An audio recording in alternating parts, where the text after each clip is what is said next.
Jangan lupa untuk subscribe YouTube channel Metro TV News dan nyalakan notifikasinya.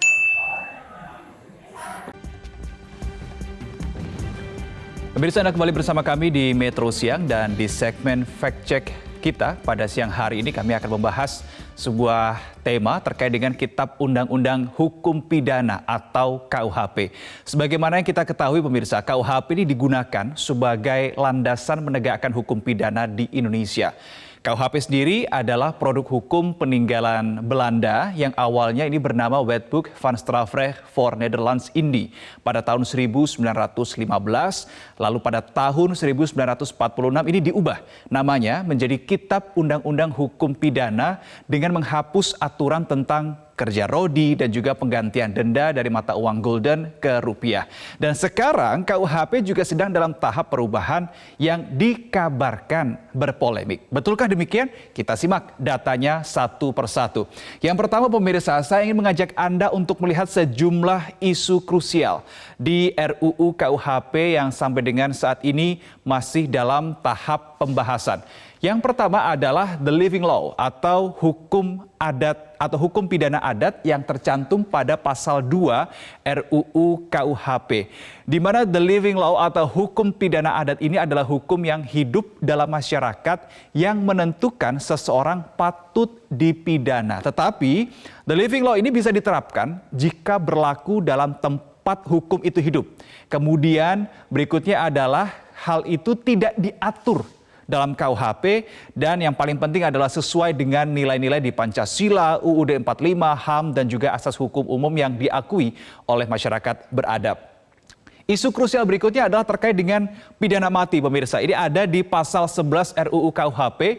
Nah, kalau kita berbicara soal pidana mati, sebetulnya ini sudah ada di KUHP. Tetapi apa perbedaannya dengan pidana mati di KUHP dan juga di RUU KUHP?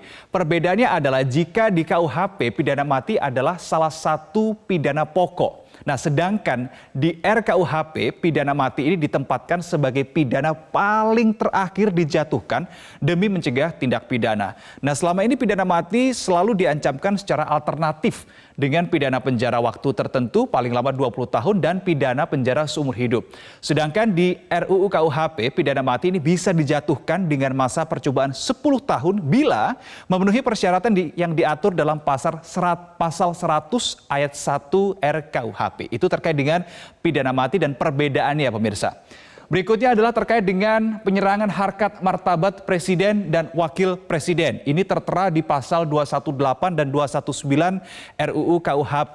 Penyerangan terhadap harkat martabat Presiden dan Wakil Presiden ini dirubah menjadi delik aduan pemirsa, dan hanya bisa dilaporkan jika ada aduan langsung dari yang bersangkutan. Dalam hal ini adalah Presiden dan juga Wakil Presiden. Tetapi juga ada pengecualian untuk tidak dilakukan penuntutan apabila ini untuk kepentingan umum.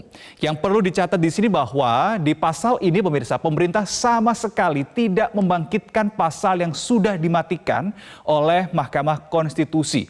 Karena yang dimatikan oleh MK adalah delik biasa. Sedangkan yang di RUU KUHP ini adalah delik aduan. Jadi ada perbedaan di sini.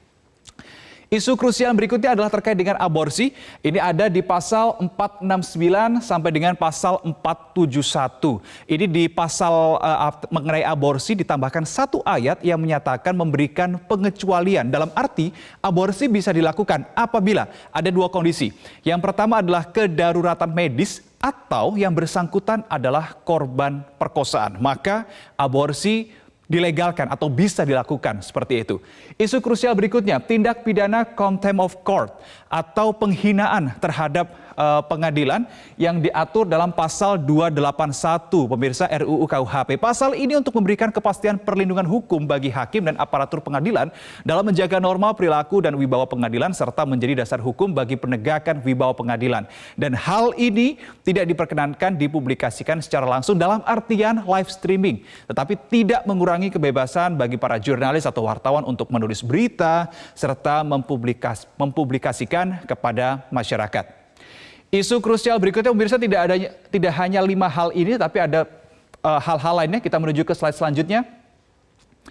Untuk isu-isu lain adalah terkait dengan kepemilikan kekuatan gaib, kemudian unggas dan ternak yang kemudian merusak kebun yang sudah ditaburi benih, penodaan agama, penganiayaan hewan, alat pencegahan kehamilan dan juga pengguguran kandungan, penggelandangan, perzinaan, kohabitasi. Kohabitasi ini berarti pasangan yang tinggal serumah padahal belum menikah, kemudian terkait dengan perkosaan. Ini adalah hal-hal lain yang juga menjadi isu krusial di RUU KUHP yang sampai dengan saat ini masih dalam proses pembahasan. Kemudian muncul juga masukan bahwa ini sebaiknya ada beberapa pasal, setidaknya ada 2 hal yang sebaiknya dihapus. Apa itu?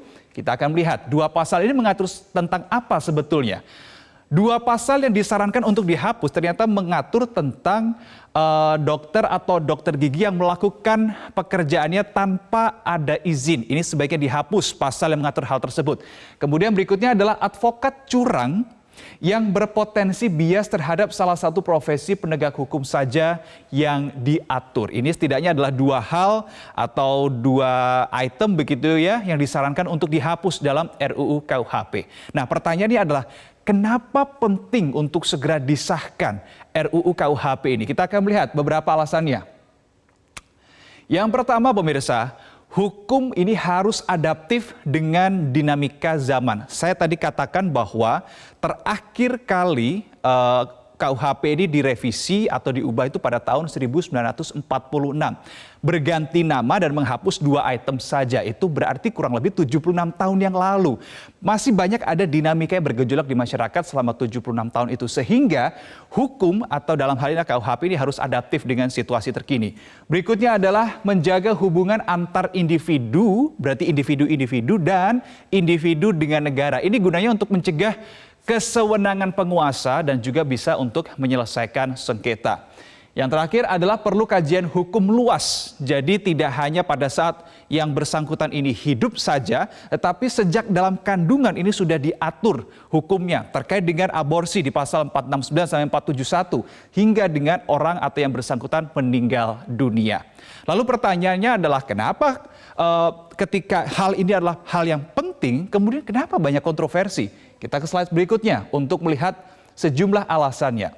Yang pertama adalah Indonesia ini adalah negara yang multi etnik dan terdiri dari berbagai latar belakang. Tentu dengan kehadiran multi etnik ini dan berbagai latar belakang, banyak sekali pemikiran-pemikiran yang harus diakomodir dan inilah yang menjadi sebuah kontroversi atau saya mungkin menyebutnya akan lebih kepada menjadi bahan untuk diskusi begitu ya.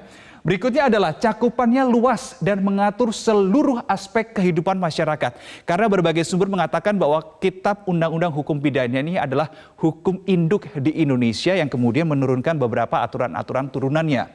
Berikutnya adalah KUHP ini merupakan jalan tengah untuk atur kehidupan masyarakat sehingga jelas tidak bisa dipungkiri ketika ini akan dilakukan perubahan, maka akan banyak diskusi yang terjadi di situ. Dan itulah pemirsa beberapa catatan mengenai proses perubahan KUHP yang bisa dibilang belum mengalami perubahan lagi selama 76 tahun terakhir. Dan jelas seperti yang saya sudah sampaikan tadi, dengan berbagai dinamika yang ada dalam kehidupan bermasyarakat, perlu sebuah regulasi yang sesuai dan klik dengan realitanya. Sementara demikian, fact check untuk kali ini, Egan, saya kembalikan ke Anda. Baik, terima kasih atas informasinya Reno Reksa. Pemirsa, lalu bagaimana tanggapan pengamat hukum terkait dengan isu-isu krusial yang menjadi pembahasan dalam RUU KUHP? Kita akan hadirkan pembahasannya usai jeda berikut ini.